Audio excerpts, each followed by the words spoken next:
Hi, I'm Rich Fournier, and in this episode, I sit down with Canadian Olympic skeleton racer Sara Reid, who made her Olympic debut at Sochi in 2014 as the reigning world bronze medalist after a breakout season in 2012 and 13.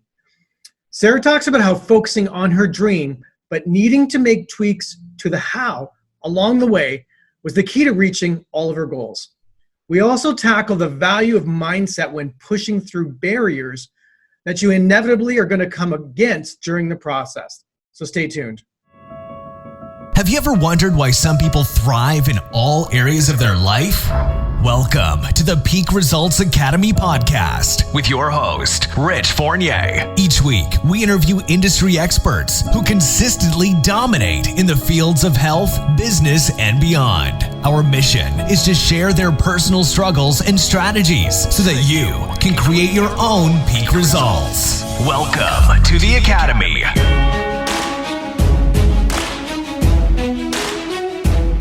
Hello, everyone. Rich Fournier here for the Peak Results Academy podcast. I'm your host, and today I'm super excited to be having another Olympian on our podcast. And the reason why I'm so excited to have an Olympian on our podcast is because they have achieved something so very few of us will ever achieve.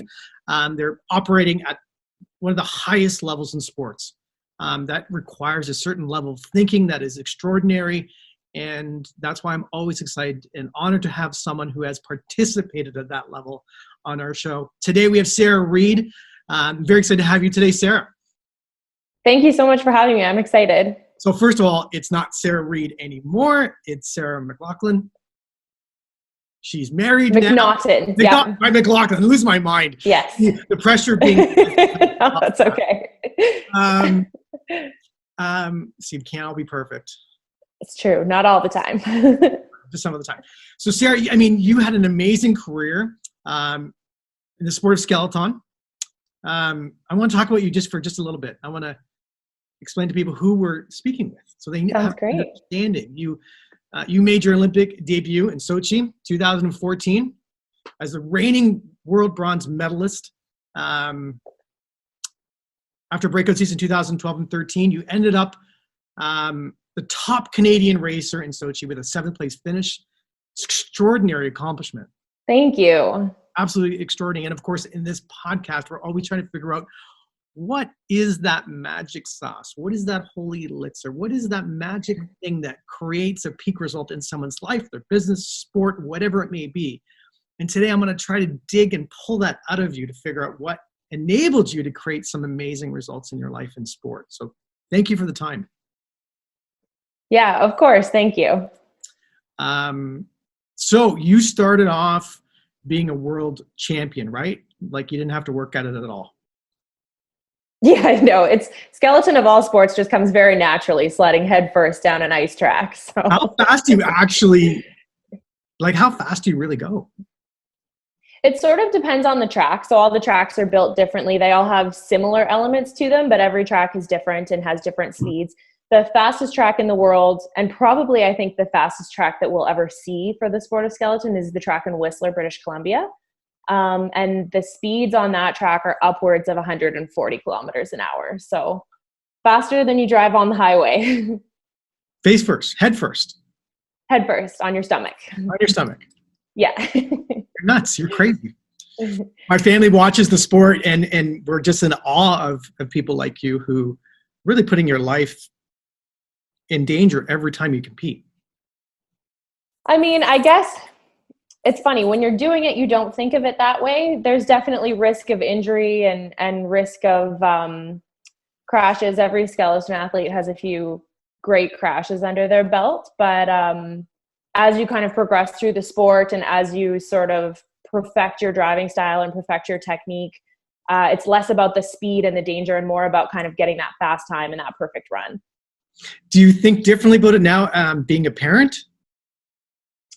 I say that I would not want my daughter to do skeleton. Just wanted to clarify. Yes, yeah. So you did you always grow up wanting to be in that competitive situation? Did you think about being in the Olympics as a child? Not really, actually. So I grew up, I did kind of various sports. I grew up in a pretty active household. I have two younger siblings, and me and my siblings played a bunch of sports. my parents were always very active. So I played soccer and snowboarding, but I mainly did ballet growing up. So I was a ballerina from about age 5 to 15 for 10 years. Wow. So you're very strong core, strong body, great posture. For sure. Yeah. It gave me a lot of body awareness and, outside of kind of the athletic side of things, a lot of discipline as well. It's called Cicchetti is the form of ballet that I practiced. And it's a really strict, like a very highbrow kind of ballet. So it definitely taught me a lot about discipline and about commitment, and at a young age, kind of what it means to commit to something and focus on something. So I never really thought about the Olympics. I wanted to be a ballerina. You want to be a ballerina? Yeah. So, it's funny. I have 3 girls, and, one of them is extremely competitive and committed to gymnastics. But to put them into such, into a competitive state at a young age where they had to learn discipline. Are you an extraordinary, does that require a certain mindset? Because my kids to say, this is the training regimen, this is exactly what we're going to do. Yeah, I think I was really lucky. So my ballet teacher she was from South Africa. She grew up dancing, and she was very, very strict, but also really nurturing. And I spent a ton of time in the dance studio with her when I was young, and she really held us to kind of a higher standard. So I think we all had like a healthy fear of her as well, which doesn't hurt. But I was really lucky early on to have kind of a role model in my life that I wanted to work hard for, and I wanted to impress her. I wanted to be the best for her as well. So that kind of was a good driving force as well. What a great foundation for the rest of your life. For sure. Yeah, I do think ballet, of all the sports that I did growing up, I think ballet made me sort of the athlete at the core that I am now. Amazing. And when did you get an inkling that diving off a mountain head first would be your sport of choice? Would be a good idea. Right.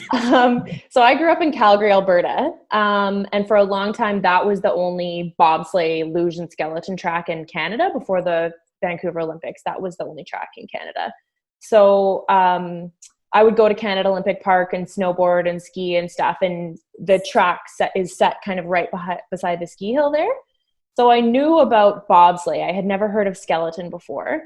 And a girlfriend of mine and I had watched Cool Runnings and thought maybe bobsleigh was a sport that we wanted to try. So I actually called Canada Olympic Park and asked how I would get into a sport like that. And they invited me out to a talent ID camp. They host these camps to kind of scout athletes that show strength in the sport of bobsleigh. Yeah. So at age 15, I went to this talent ID camp and pretty immediately realized I was in over my head. Now in hindsight, I'm 5'1", 120 pounds, like not a build for bobsleigh. But I think they were interested in a younger athlete showing interest in the sliding sports. So they asked me if instead of bobsleigh, if I wanted to try the sport of skeleton. And I went and did a driving school. They do a 3-day driving school to teach you how to drive the sled and go down the track, and was pretty much hooked on the sport right off the jump. So was there any pushback from the parents? Not openly. I think my mom was a little upset that she was not going to be watching me perform ballet, that she was going to be standing trackside in the freezing cold watching me dive head first. But they were always really supportive of kind of all of my athletic ventures. So it's amazing when you look at, forming an interest in something and then moving to the next level of like, I think I want to do this. Yeah. How did you create that? Or was that just a natural reflection of your competitive spirit? Or was there a defining moment when you thought, hey, maybe I can do something here? Yeah, so it was a slower build. Skeleton's such a funny sport because it's not something you can really train for too much. Like with soccer, you can take a soccer ball to the park and you can practice, or with skiing, you can go to the ski hill on the weekends. But with skeleton, there's a very specific season. There's track times when you can go and slide. You can't really train for it and develop your skills outside of that time that you can be on the track. So it takes a little bit longer to, or at least I found it's a slower learning curve. But in 2006, so skeleton was a test event in the 2002 Olympics. Yep. And I started sliding in 2003. So I got to slide with a lot of the athletes that went to the 2006 Olympics in Torino. And seeing those athletes compete on the world stage in the Olympic Games in a sport that I was competing in, I kind of looked at them and went, oh wow, this is what I could do.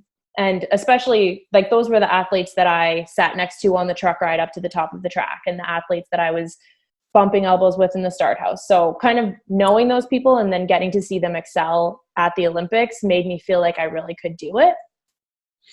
Did you have any thoughts that, well, I'm not capable of doing that? Or was this the environment create such a feeling of anything's possible? Not at that point. Okay. Later on in my career, I definitely had some feelings of self-doubt, but I think I always had such great examples in the sport of setting a goal and working towards it that I sort of knew where I wanted to be. And then it was just about putting the pieces together to actually get there. Got it. Is there a lot of, for lack of better wording, offline or tri-land training that you do to get ready for diving off? Yeah, definitely. So that's such a huge piece of it, because the tracks are usually open from around October. It depends on the weather for one thing. And then every track has a different season, but tracks usually don't open until about October. And then the skeleton season, the competitive season, is over in March. So you have a whole chunk of the year where you're not able to actually practice that practical sliding on ice. Skeleton does have a push start. So it's about a 30-meter flat bib at the start of the track where you push your sled before you get on. So a lot of the dry land training has to do with perfecting that speed at the start of your run. And as I kind of progressed through the sport, the dry land training definitely became more and more intensive and more specific. So our summer schedules were pretty much solely based on that 5 seconds at the very start of the run. Wow. And when you look at the mindset to be able to push yourself in the off season, I mean, you were relatively young at this time, weren't you? I was. By the time that I kind of got, I was on the national team. I believe I was 19 years old when I first made the national team. So fairly young in the sport for sure. They consider skeleton to be kind of a second generation sport. So athletes come from sprinting or like track and field backgrounds, and it's sort of the second sport that they pursue. But for me, I guess second generation sort of, but it was really the first sport that I kind of went all in on. At 19, I wasn't the most responsible human being. And I'm sure my mom was not proud of me at that time of my life. I actually went to school in Ottawa. I think your husband did as well. And I just enjoyed myself to the nth degree. And I look back at when I was 18 and 19 years old, and I did not have the foresight or the emotional stability or the emotional maturity to make a choice like that. Because I didn't. Because if I did, I would have made a different choice. Where did that grounding come from? I think just having that kind of bigger goal in sight that I always knew that I wanted to get to. And I was really lucky as well. In the summertime especially, we had a very core group of like a training group that we would train with every day. We trained some days 5 hours a day, 5 days a week. And I was really lucky that training group was super fun, always kept it really light, but also really a hardworking group of people. And I had great coaches around me and great support staff to kind of keep it light, but also keep it on track. And I just always knew that in October, the track opens. I want to be the fastest I can be when I hit the ice. At the end of the year, there's World Championships. At the end of the quadrennial, there's the Olympics. So there was sort of all these steps that I was always focusing on to kind of keep me on track. Is anyone in your family competitive or goal-driven?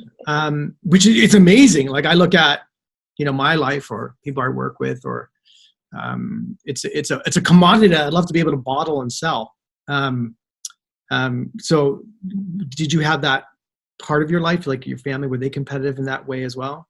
Competitive, definitely. My youngest sister is an artist, so she's not so much on the competitive side, but more on the artistic side. But my middle sister was a professional snowboarder as well, and competed in the X Games and was very successful. So I think we were raised in an environment where we were really encouraged to set goals and work towards those goals, but not in a strict way. Just we were really supported by our parents to kind of go after what we wanted. And I really think all the people in my life kind of built me up to be in the best position to achieve the goals that I wanted to achieve. That's amazing. So were there times in your training where you were like, maybe I'm going to go to the pub and have a few pints and live, you know what I mean? Like that never drew you in? Or? There's a lot of fun to be had on tour, I will say. So I don't think I missed out on too much. I mean, I definitely missed out on kind of I went to a specific school, a specific high school for competitive sport. So I sort of missed out on the traditional high school experience. You didn't miss. Yeah, exactly. I was getting this phenomenal experience every winter of touring the world in these amazing places that I had never even heard of, with people from all over the world doing, in my opinion, one of the coolest sports there is. So I sort of always had that, I'm missing some stuff, but I'm getting an experience that no one else, very few other people are getting. And there's lots of fun to be had on tour. So I can imagine. Yeah. I can imagine. When you look at the amount of hours that you put in every single day, Sara, like what would that look like in a typical day for you? So it did change. I would say the most sort of intensive years of my training schedules was the quadrennial between the Vancouver Olympics and the Sochi Olympics, because that was when I kind of really thought, okay, I know where I want to be in 4 years from now, and I know what I have to do to get there. So those 4 years for sure were the strictest years of my training regimen. And we would train Monday to Friday. Our training group would train roughly 4 to 5 hours a day. And then kind of sprinkled in there would be physiotherapy or chiropractic work, as well as like hot and cold tub, sort of all the like complementary physio as well. So I looked at it as a job, like it was a kind of a Monday to Friday, 8 to 5 sort of gig for sure. Wow. When you look at, is it expensive to train and to get all those type of treatments? I'm assuming it has to be. I was lucky. So a lot of athletes, a lot of the national team athletes are supported by Own the Podium. So we had funding available to us to be able to get a lot of that stuff. And unfortunately, it's not always available. I know the skeleton team now has lost some of the Own the Podium funding. It's just sort of based on results. And if it's a build season for a team, they may not have the funding that they need to support all of the athletes. But I was very lucky that I was in the sport in a time where there was a lot of support and I had a lot available to me. So that's great. Yeah, it was awesome. Were there, I mean, listen, let's be honest, they hit 7th place globally. I mean, it's an outstanding accomplishment. And, you know, we talk about the accolades. Were there any times in your career where emotionally you just didn't feel up to the task? Yeah, definitely. Do you mind sharing that? Because, you know, we talk about creating a peak result in whatever area of your life that you're looking to create something in, but if you don't hit bottom, you can't create a peak result somehow or another. There must be some part of the journey that's painful. Yeah, no, for sure. And there's a couple moments specifically that stick out to me. As I mentioned before, I think every athlete in skeleton has, in my opinion, lots of small crashes, but one big crash. And I had a pretty bad crash in 2009. Just before the Vancouver Olympics at a track in St. Moritz. And I knocked myself out. I broke my sled. I broke my helmet. It took me off the tour for 2 races. And coming back from that crash was really, really challenging. It was just such a hit to my confidence. And I felt, it was one of the first times that I truly felt a lot of fear surrounding my sport. Right. And I hadn't had that so much standing on the start line, like fear for my own health and safety. And so that definitely took a lot to kind of get past and get back to a place where I was feeling comfortable on my sled and confident with my steers versus feeling stiff and kind of scared sliding. Yeah, apprehensive. Exactly. Yeah. And I find when you've had a hit to your confidence, it is hard to get it back. So definitely at that point, that was a really hard thing to overcome. And then I was in contention to make the Vancouver Olympics, and I didn't qualify for the Vancouver Olympics. And again, that was sort of a moment where it's a hit to the ego, it's a hit to your confidence. And I had to kind of take a step back and reevaluate my goals and build a different outline going forward. So there's lots of highs and lows, I think, that at least that I experienced, and I think all athletes or all people experience. And it's kind of how you go back to the drawing board and how you rewrite your narrative to kind of get yourself out of it and keep yourself moving again. Most people don't rewrite their narrative. So it's true. let's be honest, right? What if you could look back at that time? What process did you use to regain confidence in a sport where it is a little bit dangerous? So what enabled you to create that confidence again internally to go compete again? Did you have a coach? Did you have a therapist? Did you, what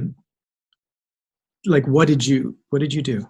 Yeah. So coming back from my crash that I had in 2009, the next race that I competed in was actually a home World Cup in Whistler. Okay. And Whistler is, I think if you asked any skeleton athlete in the world, it would be one of the top for the scariest tracks in the world, the most fun tracks in the world, but it's a fast, really technical track. So I felt like coming back, I was sliding scared. And my dad actually wrote me a card, and he had glued a Theodore Roosevelt quote, The Critic, yep, inside. And I remember he wrote, "I love you not for your successes or failures, but for daring greatly." And I actually have a tattoo in my dad's writing from that card, because that card just really hit home to me. It was that quote is so much about, it doesn't matter if you win or lose, but it matters if you're in the arena, getting dirty, blood on your face. So I kind of was able, like with that intent in mind, I was able to kind of go, okay, set aside the fear, set aside the crash, set aside all the other stuff, and let's just focus on what I can control. So I think looking just from day to day, like making smaller goals from day to day, focusing on the little things that I could control really helped me get my confidence back and helped me kind of reset and kind of dig myself out of that place of not feeling like I had a lot of confidence sliding, for sure.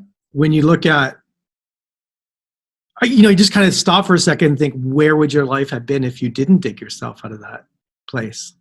I probably would not have gone to the games, because I think it's really easy to spiral in those moments, and then your results start to take a dip. And I think when you do kind of let yourself spiral, then you have those feelings of, this isn't worth it. I don't want to be away on tour anymore.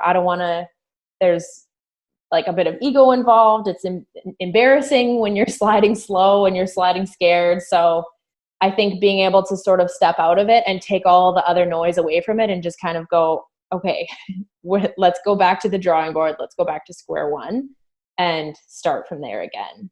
Right. But you can't hide behind a team member. No. Yeah. On your own, right there. Everyone's focused on you. They know that you're sliding slow. Yeah. And it's you versus the clock. So you can't, that's exactly it. You can't fake it. Results are the only thing you can measure. It's harsh, but always fair. Yeah. And that was a lesson that I had to learn, that results show everything about how we think, who we think we are. It's the results that show how we show up every single day. Was creative visualization and thought process a big part of making that transition from, holy crap, can I actually do this again? Was there any sort of formalized training around visualization? Not necessarily formalized, but that was something that I really did a lot of because, so for a standard World Cup race, you arrive at a new track every week and you get 6 training runs before race day to perfect and find the fastest lines on the track. So for athletes where it's their home track, they have hundreds and hundreds of runs. And then athletes that are coming to visit that track, you get 6. Wow. So I kind of thought, and was encouraged by coaches as well, but my thought process was, if I can't physically be on the track, at least I can lay in my sled and I can visualize and kind of practice without being there. So we would have like point of view videos of the track. And after sliding, I would lay in my sled and look at the point of view video. And it was like I was getting more training runs, even though I wasn't on the ice. And the more and more that I did that, the more and more that I felt kind of comfortable with what was coming on the track, comfortable with, I would almost practice mistakes. So if I went like crooked into a corner or didn't perfect a steer properly, I would practice what I would do in that scenario. And that definitely helped get some confidence back as well. Just feeling like I had more time and more runs under my belt than I would otherwise. When you're in the moment of visualizing, you're actually creating new neural connections in your brain that allow you to operate more efficiently. And we can do that in every part of our life, right? Yeah, absolutely. Okay, so in our world, right, in the real estate world or the coaching world, we take someone who has never prospected or went out looking for business ever in their life, probably. We get them licensed, we do all these sorts of things, but all of a sudden we expect them to go talk to 100 people a day. Yeah. It's impossible. They're never going to do it. No, it's so daunting. Because they don't have the connections in the brain to make it natural. Yeah. They're not programmed to do it. Yeah, for sure. And so what you do when you're doing this creative visualization, you're actually reprogramming the mind so that it already happens. Yeah, right? so that you feel like you've been there before 100 times. Because the body doesn't know the difference. Yeah. Right? This is there's amazing research out of NASA. I had a friend who was a professional car driver. They would spend hours every day in the car visualizing every single turn. Yeah. Not actually driving the car, just sitting in it and seeing it happen. And the MRI differences between pre-visualization and post-visualization was extraordinary. That's so cool. And it is really true, actually. Leading up to the Sochi Olympics, we did a ton of visualization work as well. Because for me, it was my first games. I had never stood on the start lines as a competitor at the games. And how do you prepare for that? You can't practice going to the games. So we would, there's something called the Ice House in Calgary, and it's like a big refrigerated space with a push track where we can practice our starts. And so we would go to the Ice House in our speed suits, race ready, and actually play like cheering music over the speakers to kind of try and replicate the sound of the crowd and the feeling of being there on that starting block, waiting for your turn, because there's no possible way to replicate it other ways. So using your imagination, you can create what it would feel like. From there, you create those new neural connections between the mind and the brain to create the actual outcome. Yeah. There's a great book called Psychocybernetics where they explain how your brain operates, where you're a cybernetic mechanism where if I set a goal for myself and continuously get into the feeling of what it would take to attain that goal, what I would feel like when it would have accomplished, I start creating new neural connections. So now that I start to think and act differently to correspond with that outcome, right? And that's, I'm surprised it isn't more formalized in a major sport. Yeah, for sure. No, that was a huge key for building confidence, and kind of feeling like I had been there before, creating a more familiar feeling, for sure. Is there any advice you would give someone today if they were going to think about, hey, you know what, I really want to pursue this. I really want to pursue winning at that level. Mm-hmm. What do they have to do to even get in the game of to be that person? So for me, Sorry, there's the practical side. Sorry? There's the practical side, I'm assuming, of doing the steps necessary and reaching out to someone. I'd like to get involved with this, but who do they have to become to do this?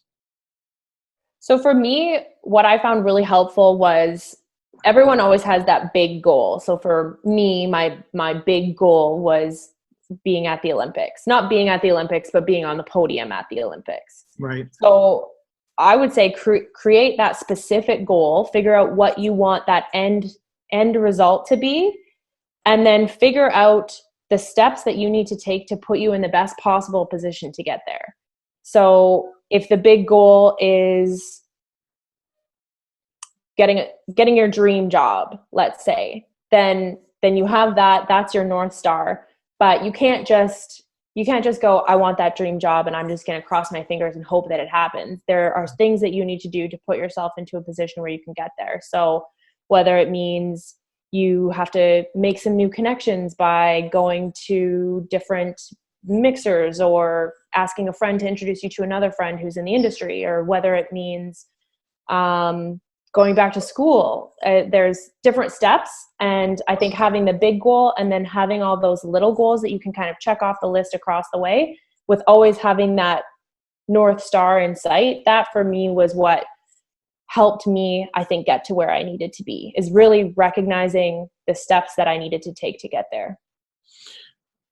Did nutrition play a huge role in your life? Like, was there a whole nutritional component that you need to adhere to every single day? Nutrition for sure. It was more sort of surrounding our training. So less about what we were eating outside of training, but more how we were fueling our bodies when we were training. So making sure, because we had such long training sessions, we were at the track or in the gym for sometimes 4 to 5 hours. So making sure that we were taking the proper like branched chain amino acids and protein and recovery powder and all that kind of stuff to really make sure that we can get our bodies through those training sessions. That was a very big part of it for sure. If there was one thing you could advise someone, who do they have to be through this process? Because, sorry, I'm not answering the question properly. When you look at the top people like yourself who have attained these levels, there must be a common denominator. There's got to be some sort of common denominator amongst that level that has enabled them to achieve that. There's something. And this is where, I'm always trying to pick up that one thing or two things. I know it's like there's so many things that come into making something happen. Yeah. Without the one thing, none of those things would happen. Right? And there's a common denominator. And I'm wondering if you could nail down. That's such a hard question, because you're right. Like, there are so many pieces to the puzzle. Yeah. But looking at sort of all of the fastest skeleton athletes in the world, I think the difference maker is just dedication and then not giving up. So not ever really feeling like you win that gold medal and you don't go out and party. You still review your video. You still do your proper cool down. You still are looking towards that kind of next step. So not ever really feeling like I did it and now I can relax.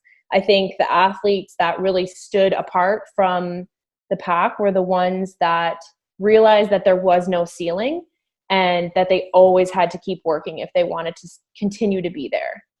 So like a good example is one of the fastest skeleton athletes in the world. His name is Martin Stukers, and he's a Latvian. I would say he is the fastest skeleton athlete in the world. He has upwards of 60 World Cup medals, I believe. He has a bronze and a silver medal in the Olympics. He's actually never won a gold medal in the Olympics. But he just is a force to be reckoned with. And he is the first one to arrive at the track and the last one to leave the track every single day. And he's just such a hard worker. He keeps his head down and he always keeps pushing. And I think he just knows that if he doesn't continue to push, then he will lose that sort of edge that he has over everyone else. Sounds like you have to enjoy the process, because I don't care how much you love something or the end result, to be consistently consistent in your daily activity or your daily method of operation. Unless you love that, there's no way. You can't just love that. No, definitely. And especially in a sport like skeleton where you don't actually get to do your sport for half the year. You have to like the training, and you have to like being in the gym for 5 hours a day, and you have to like the people that you're training with. Like, there are a lot of little pieces that have to kind of fall into place, but you definitely have to enjoy the process, because otherwise there's nothing sort of keeping you on track. Yeah, and I think anyone can pull from that in any business or anything in their life, that unless you enjoy the process of the day-to-day activity, there's no sense doing it. You're not going to continue. For sure. I think someone can push for a couple years, or maybe, at least a year into a place that, I'm going to do this, I'm going to do this. But then if they don't really like the process, there's no way they can continue it on and be world class for a long period of time. And that's something you can't fake too. You can't pretend to like what you're doing. So no, that's very true. I tried. I was in the financial world, and I could talk and I can do those things, but after years, I just could not do it anymore. I didn't have that desire to like the process every day. Yeah. Yeah, for sure. Are you retired now? Is that it? I am. Yeah. So my last run down the track was my 4th run in Sochi. Is it hard still to are you satisfied, or do you have this longing to go back, or do you feel good now that you're? I definitely have a level of satisfaction. I'm disappointed with the way that my Olympics went, so I think it's like a bittersweet way to leave the sport. Okay. And I didn't leave on my own accord. I left due to injury. So I actually got injured in the 2012-2013 season in Sochi at the Olympic test event. They hold a World Cup before the Olympics every year. And that race, I got quite a bad concussion and a neck injury. So my Olympic season wasn't exactly what I would have planned had I been able to write that story. I spent a lot of time recovering from injury, and I had to slide very carefully. I wasn't able to take all of my training runs going into every race, and just out of fear of getting another concussion or re-injuring myself. Yeah. And then my Olympics, as I said, my goal was to stand on the podium, and I didn't achieve that. It was amazing to be there, but I didn't go there for the team jacket. I went there to win a medal. So I gotta tell you though, it would have been. I gotta tell you, just so you know, for us non-performers in the world of sport, I'm still in awe of what you have done. But just know that, right? That's Thank you. Not to just even get there. Yeah. I mean, you were competing at the best of our country to get there, and then still compete at that level and still be in the top 10 in the world. I mean, that's extraordinary. It was a phenomenal experience, and I don't want to sound ungrateful by any means. I don't get that. I just want you to know that's how we view it. Yeah, no, for sure. And I would have loved to have been able to come back and slide healthy again, but that just wasn't on the table for me. So better to go out. I think my final run in the Olympics I believe it was a 2nd ranked run overall. And my first day of competing was not the day I had hoped for. And I think had I had 2 days like my 2nd day of competition, I maybe would have been able to achieve my goal. But that's the way of the sport. It's you blink and that race is over. Your Olympic experience goes by so fast. So the physical injuries that you sustained over the course of your career, how are you feeling now? I am feeling pretty good. I would say that I still do struggle with head and neck issues. I think just having so many concussions over the years, and I think at the time not being aware enough of what it means to continue to train through or slide through concussions and neck problems. I think I am paying for it now, but I'm feeling pretty good. I would never be able to get on a sled again, unfortunately, but for day-to-day, just regular gym sessions, I'm doing well. Well, I appreciate you. I appreciate you spending some time with us. Your viewpoint on performance is really, really important for people, because I think a lot of people live lives of quiet desperation where they're not confident in their own abilities. They don't know what to do. And they get stuck in the how, right? Should I do this? Should I do that? Should I do that? Is this the right way to do something? And sometimes you have to act and then figure it out as you go. And stories like yours enable people to look at their own lives to say, you know what? Maybe I can do something a little bit extraordinary if I believe a little bit more, right? And try a little bit harder. So you only got one shot at this little life that we have. So you might as well not live in fear and go for it. Yeah, definitely. I appreciate you.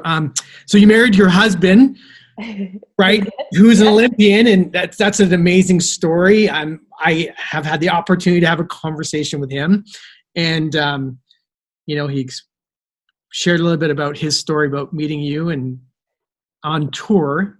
So we love your version of the story. I wonder how well they'll match up. And that's why I said to him, I said, be careful. Yeah.